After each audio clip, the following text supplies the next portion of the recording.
Hello and welcome to the Political Science Deniers podcast. My name is Shane Himes, and today is the first day of the podcast. We are so excited to share this project with you all. We're also excited to share the project that produces this project, that being the Aletheia Initiative. The Aletheia Initiative Incorporated is a multimedia company that produces this podcast in addition to the Christian Theology podcast, as well as some written content and other various things like movie reviews and such for YouTube.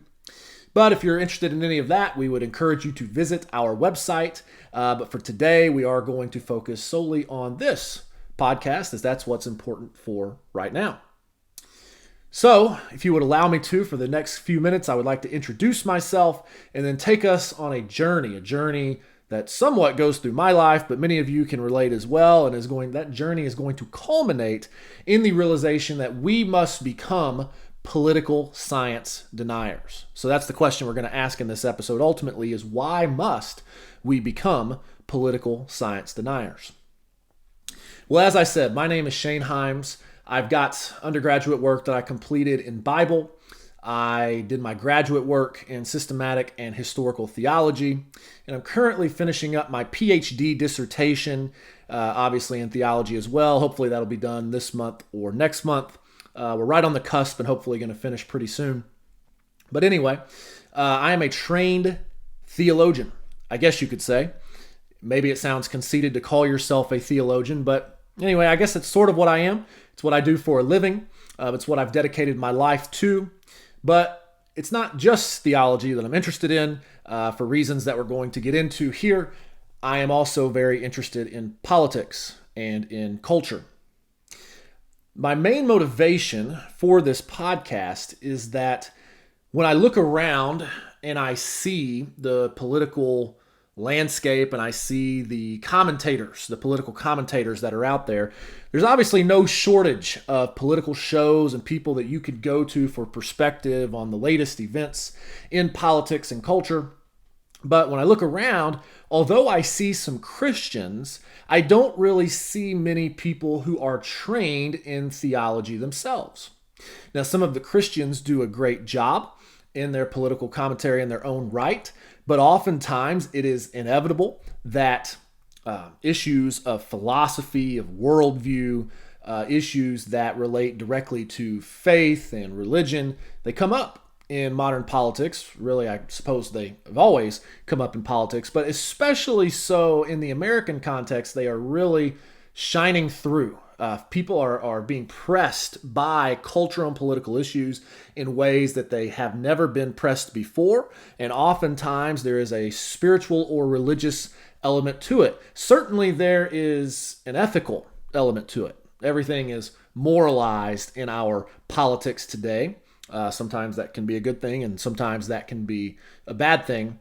Nevertheless, I just personally would like to see more people who are trained in theology add their voice to the mix and help Christians navigate some of these issues, and not just Christians, but people in general. Oftentimes, trained theologians do not consistently interact with politics.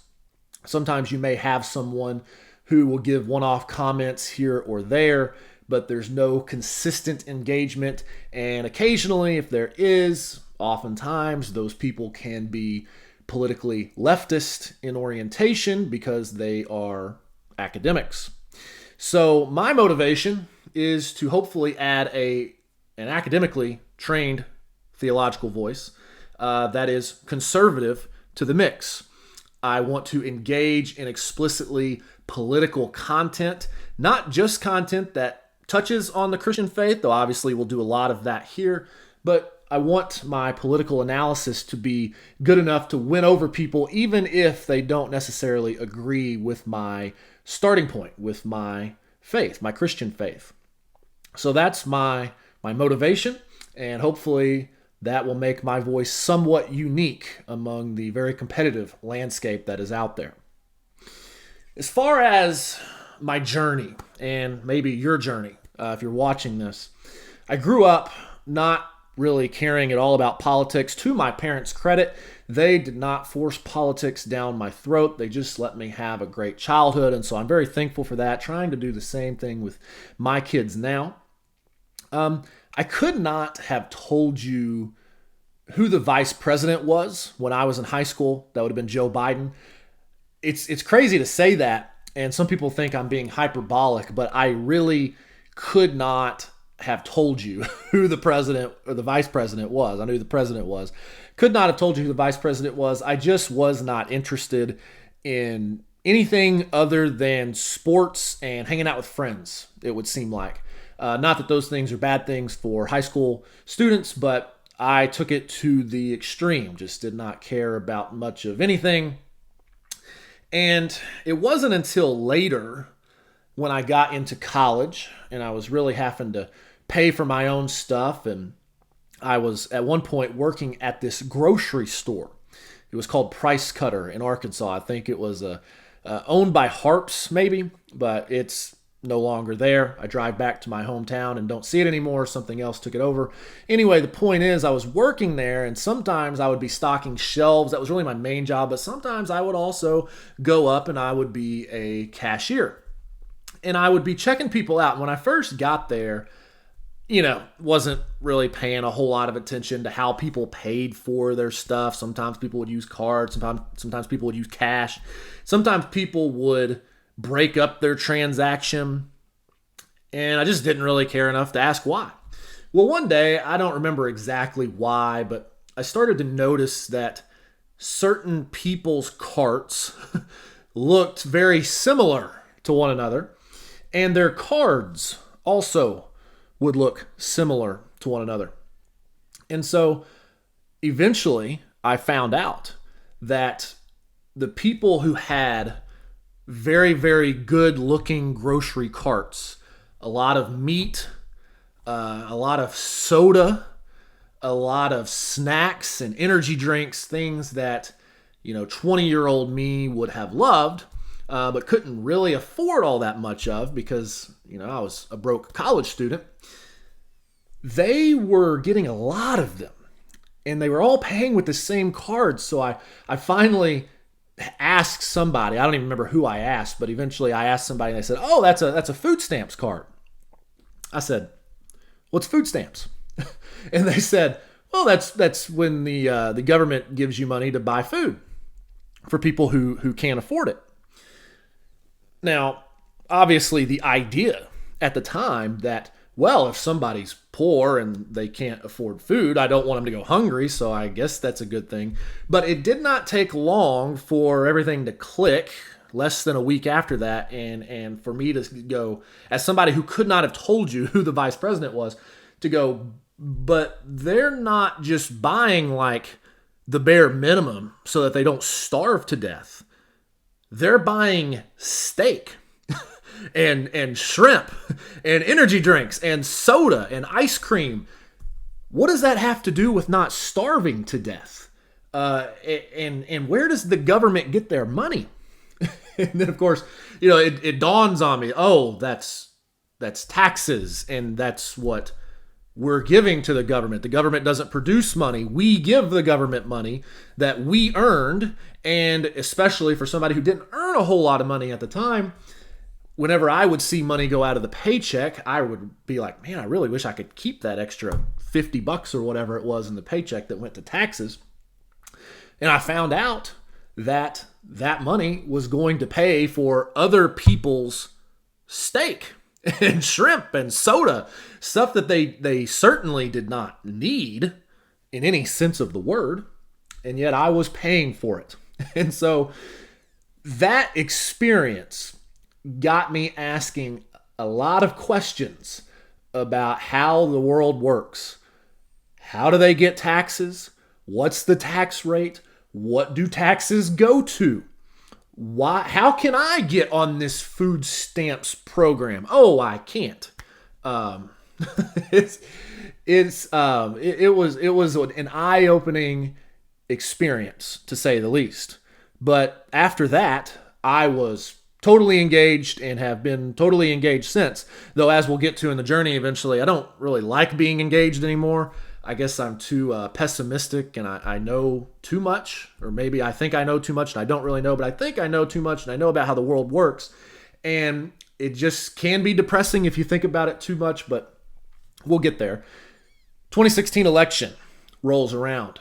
And by this time, I've read a few political books and I'm looking into political ideology. And as any good young person in their lower 20s, mid 20s is, I was a political idealist. I had figured everything out. I was a libertarian. If we could just all vote libertarian, then everything would be much better. And so the 2016 election, it comes up, and I'm also a Southern Baptist pastor at this time. And so, a lot of people are debating Trump because, he's conservative-ish, sort of conservative. I mean, more conservative than Hillary was, but not really. And Christians were debating him. And of course, he's this eccentric billionaire. He owns like strip clubs. At least people said that. I guess I never really looked that up. Maybe he does. They would say, he owns strip clubs and he's been divorced all these times and he's committed adultery. And how can we vote for Donald Trump? He's not a Christian man. And so, honestly, I pretty much bit into that when I was in my younger days, I guess I could say. It's interesting, though, because on that election night, even though I had voted for Ted Cruz in the primary, and then I voted for Evan McMullen in the general. And just to pause here, I think sometimes we forget, this was a very common position. There were a lot of never Trumpers, quote unquote, or people who really didn't like Trump. Of course, a lot of people like him now. A lot of people hate him now. But at the time, he had like the second highest disapproval rating in history for a candidate who had won the primary, I think it was. Hillary Clinton maybe had the highest. She was like the only person who could lose to Donald Trump at the time. Anyway, I vote for Evan McMullen, who, if you don't remember, was the CIA guy who was touting himself as a conservative from Utah. He was Mormon. And it was easy for me to do because I lived in Arkansas at the time, and Arkansas was going to go red no matter what I did. So I told myself I was acting as a good Christian by not casting my vote for Donald Trump. That night, though, things changed for me because I honestly had convinced myself that I would not be rooting for Trump or for Hillary. I would just not care who won because they were both not great politicians. Trump was not, conservative or libertarian enough for me. He wanted tariffs and this and that, and he was against immigration. And of course, any good libertarian is for unlimited immigration.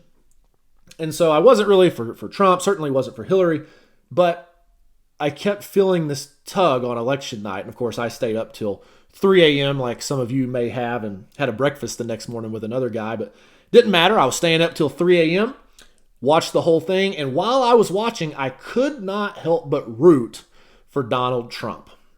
And I hated it. I didn't want to root for him, but I did. And looking back on it, it's because I know how bad things would have been if Hillary had won. I knew that in the back of my mind. I said, I'm married now. We're thinking about starting a family at some point.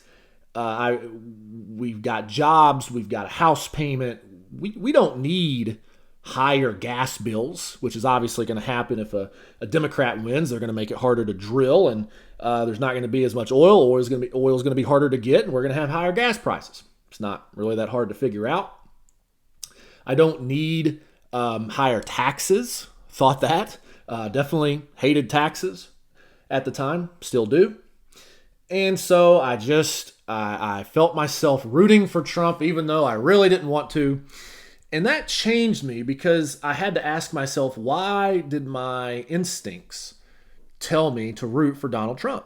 And it was obviously because it would be really bad for the economy anyway, which is mostly what I cared about at the time. It would be really bad for the economy if Hillary Clinton won. After this, I began to take an open mind. Wasn't pro-Trump, but I was willing to give him a fair hearing. I was beginning to soften also on some of my more hardline stances on if somebody has to be a Christian, should you vote for them, and what it really even meant to be a Christian or to do good or what goodness was. I was going through a lot of theological changes at the time as well. You have to check out the other podcast for some of that. But I saw that Trump was treated unfairly. I saw that the media was beyond hysterical when it came to Donald Trump. They would make the biggest deal out of nothing. And as somebody who was now more objective and had seen the coverage of all of the candidates throughout all of 2015 and all of 2016 and watching it, very intently, I saw that they were treating Donald Trump very unlike they treated Hillary Clinton or anyone else really, but especially Democrats. And then came the Brett Kavanaugh hearing. And I remember the Brett Kavanaugh hearing better than most people because my daughter Trinity was born right in the middle of that hearing. My dad is sitting in the hospital room. He's like a diehard conservative guy at the time, still is. And he is just fuming mad for what the Democrats are doing to Brett Kavanaugh. Remember, they're claiming these just insane charges. The lady, I forget her name. I just said I remember the hearings better than anybody. The woman's name who was accusing him of raping her like all these years ago in college, and nobody could corroborate it, and she didn't come forward until he was going to be on the Supreme Court. It was obviously bogus. Anybody who was an objective viewer of the situation knew that it was bogus. And a lot of people had never really seen government officials act so brazenly. That's why my dad, somebody who had paid attention for a long time, was so mad. He had never seen government officials act quite like that. And if you remember, it was after those hearings that people like Lindsey Graham, who had been anti-Trump and, definitely not pro-Lindsey Graham now, but he had been anti-Trump at the time, just like several other prominent Republicans had been still. They'd held out even to 2018. And they turned against the Democrats. They got behind Trump at that point because no one had ever seen, at least as far as I know, and how people older than me have talked to me about it, no one had ever really seen government officials act so brazenly. Sure, government officials had done corrupt things. Like there were people who thought that at the time that the CIA had killed JFK. It wasn't like people thought the government couldn't be corrupt or government agencies couldn't be corrupt, but they had never seen it just so open, just so unashamed, so brazen, like I said. And this changed, I think, a lot of people. And I think it was the beginning of change for a lot of people. It was the beginning of the change for me. They had already been doing the nonsense with the Russiagate, and it had been going on for a couple of years by this point. No one ever produces any real evidence. No one even had said what Russian collusion would even be. Like, is Donald Trump talking on his cell phone in the Oval Office to Vladimir Putin? Is that the accusation? No one really knew. It was just these vague, Trump and Russia things, and that was annoying, but it was what it was. But it was the Kavanaugh hearing that really turned a lot of people against Democrats. Maybe that otherwise wouldn't have voted Democrat, but were at least more open-minded. I would have considered myself one of the more open-minded people toward politicians at the time because I didn't really like Republicans or Democrats. Like I said, I was still considering myself a libertarian at the time.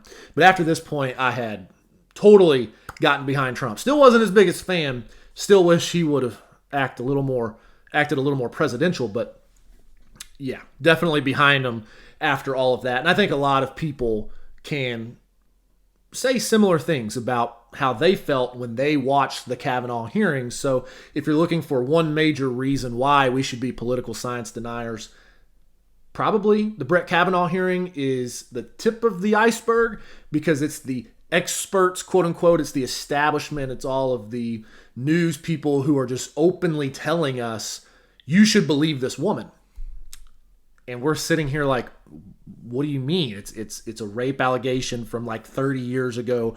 Nobody has corroborated it. Now you've got the guy, the lawyer guy who brings in the other women who are accusing Kavanaugh of being part of a gang rape years and years ago, and there was even less evidence for that. It was all just so ludicrous that is probably the tipping point for a lot of people, because you're seeing the experts give you what is the established wisdom, what you should believe on TV.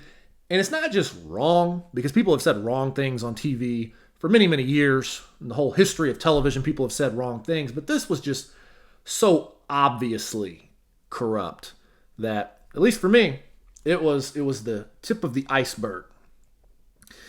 Then, of course, you know where we're going with this.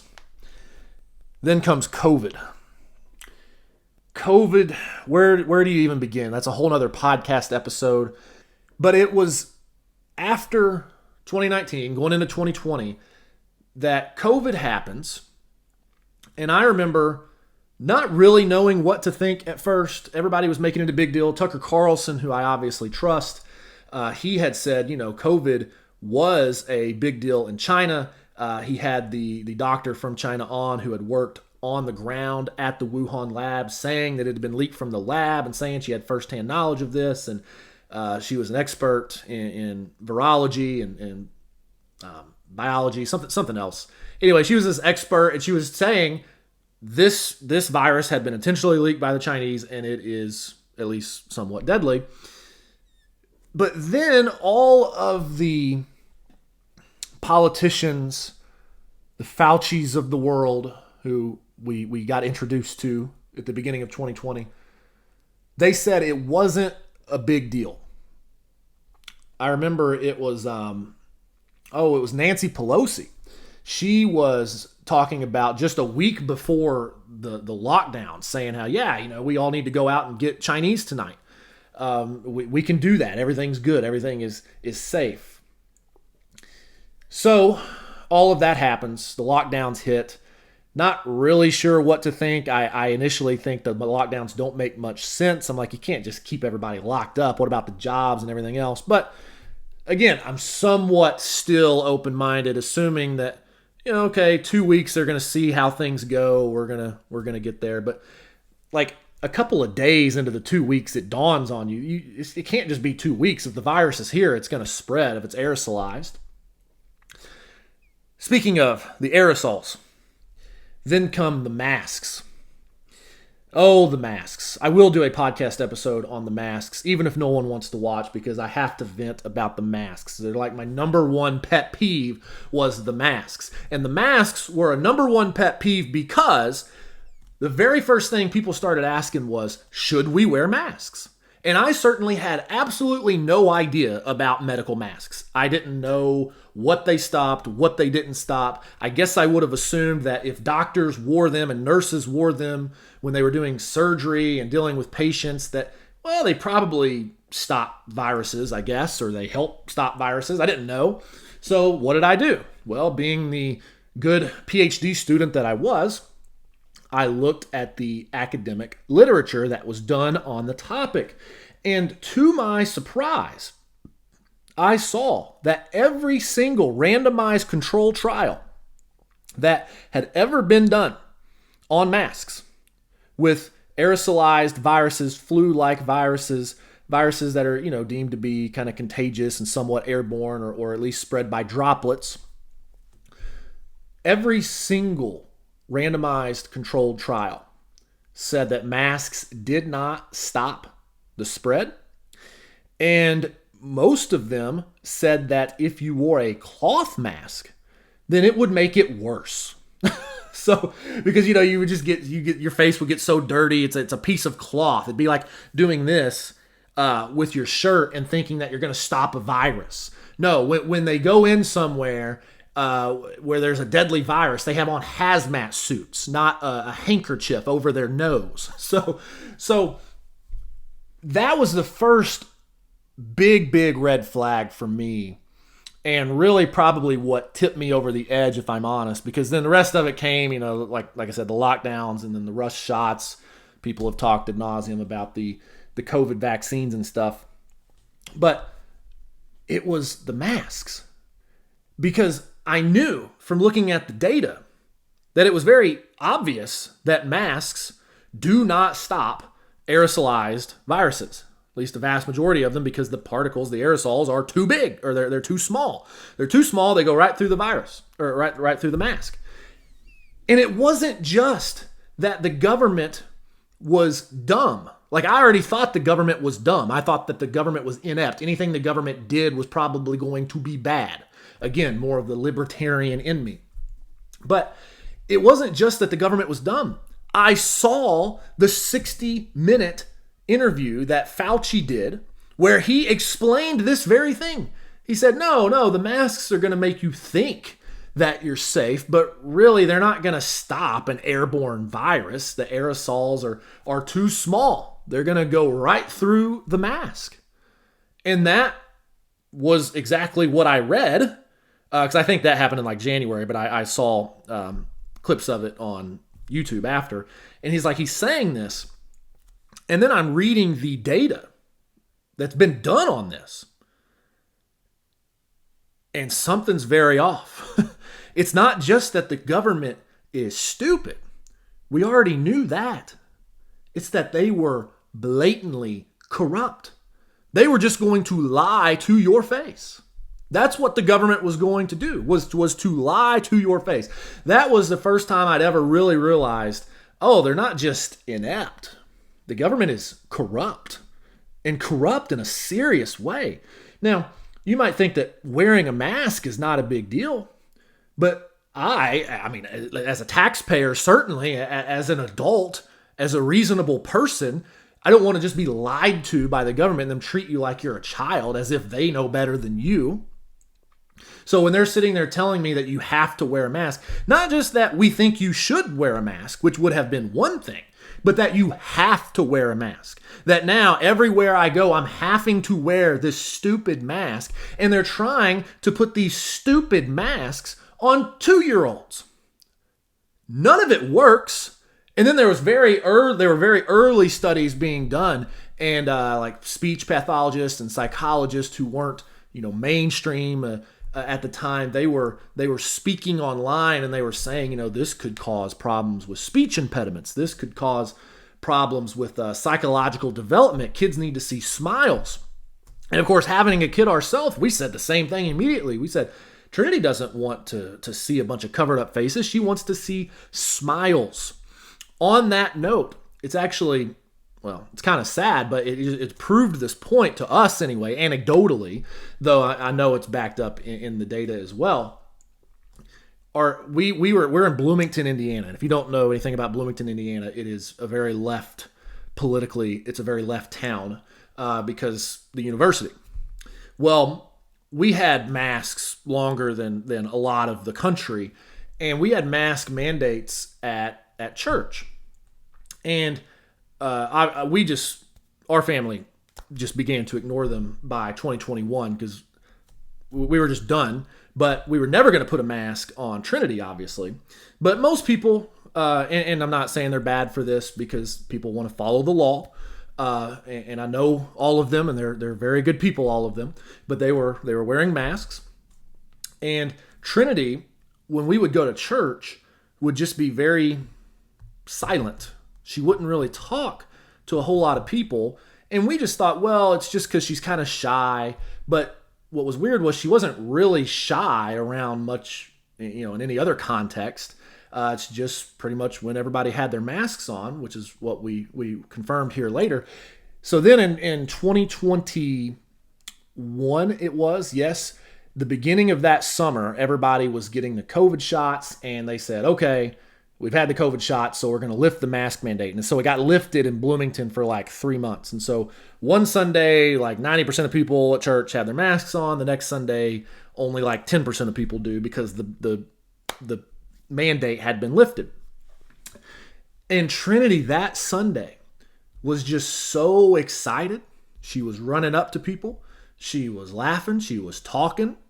Caitlin and I, my wife and I, we were just stunned at the difference.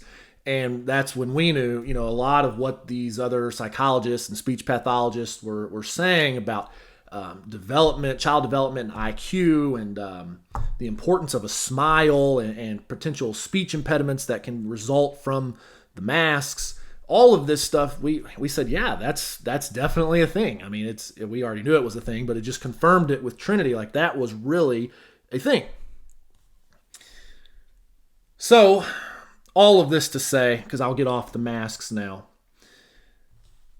that combined with the other COVID policies really just let me know that not only is the government dumb, they are corrupt. And I can no longer trust anything they tell me. It's basically the conclusion that I came to after COVID.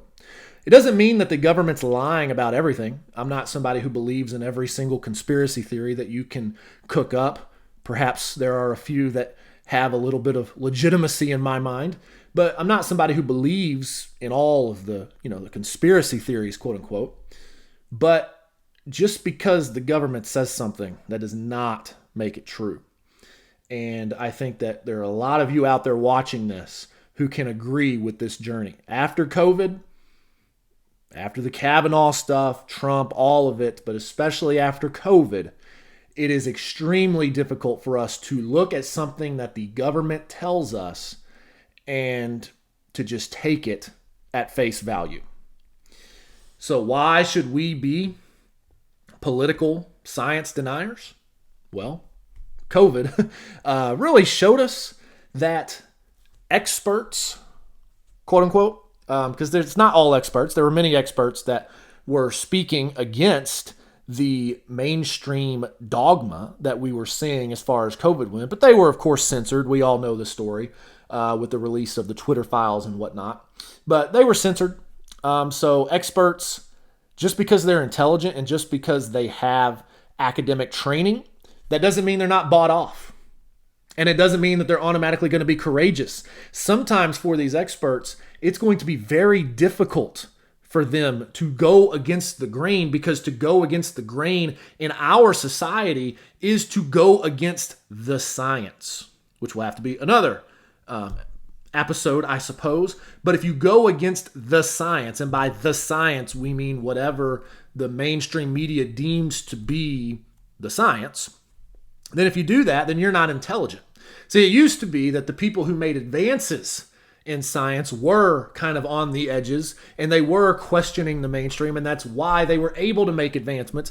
But now we don't really do that, I guess. We don't really question the mainstream narrative. We just go with the science. Science isn't something you do. Science is something you believe in. This is how people speak of science now, is as a religious object of worship. It's something you believe in. It's something you have faith in.